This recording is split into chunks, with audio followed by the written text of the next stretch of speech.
Thank you for staying with us. We are back here with Ryan. And Ryan, we want to hear more about your transplant journey. So your transplant journey took a little bit of an interesting turn when you, your family, and your loved ones banded together and kind of took the bull by the horns in a sense. Can you share a little bit about what that means?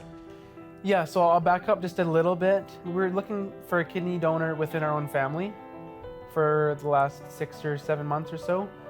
Mom, dad, and brother all being tested. Some of them were, I'll say, close to being approved, but nothing was, I'll say, a perfect match. VGH and St. Paul's, whoever's donating is very specific on the donor, and everything has to be pretty much 100% from the donor perspective.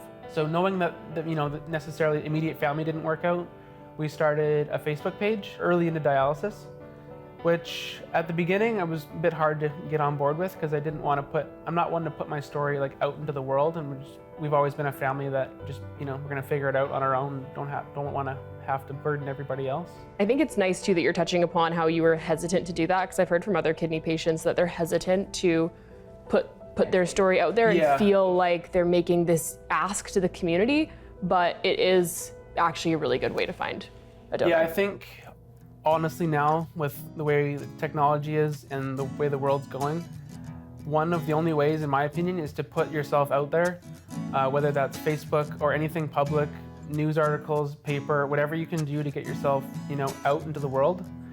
At the beginning, that was a little bit uncomfortable for me, but as time's progressed, I've done some interviews, talked to lots of people, so it's becoming more and more comfortable to kind of share that story. So originally starting on when that right before that Facebook page was really active, it was immediate family saying, mostly, I'm gonna say my mom, saying, we don't have a lot of other options if we're not a match. We need to be pushing this on some sort of platform.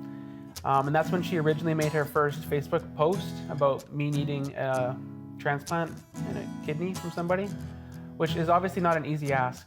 And I wasn't exactly comfortable originally to have my photos and info and all that stuff put online. But as time went on, it was like, this is the right thing to do. This is helping, myself and hopefully somebody else that's looking for a kidney donor as well. Yeah, by sharing your story, you're really advocating for yourself. And not only did it, of course, end up working in your favor, but hopefully you're also, as you said, inspiring others to feel comfortable sharing their story and being a self-advocate in their own kidney journey. Absolutely, yeah. We were told right from day one, and it's absolutely true, that you have to be your own advocate for yourself. There's lots of people willing to help you along the way as far as doctors and stuff, but you have to start the process on yourself because no one's gonna do it for you.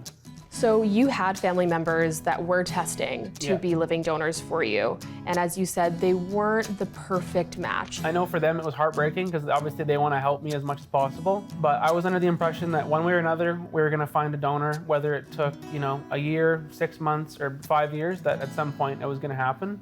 And I was kind of determined for that to happen. So it wasn't easy at the time, but I looked at it and said, okay, well, there's going to be people that aren't a perfect match.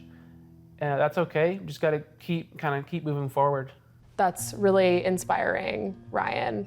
And your bid for awareness of your own situation led to something much bigger. It led to widespread organ donation awareness throughout the province. Yeah. How did that leave you feeling? A little shocking. Like, we just were trying to get something, at the time for me without sounding too selfish.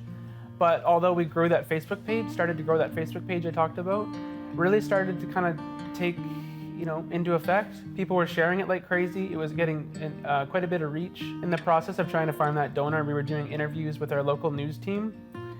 Did 2 interviews with them. We did 1 live segment with another news team, and that was later pushed to global news. And sooner than you know it was, across a bunch of platforms and kind of the topic of discussion. Yeah, it really spread far and wide. And as we spoke about earlier, it's helpful for your situation, helpful for others in a similar boat as you to see others talk about that story. But then also for the wider community in general, we can start to have a discussion about organ donation and organ donation awareness. Yeah, absolutely.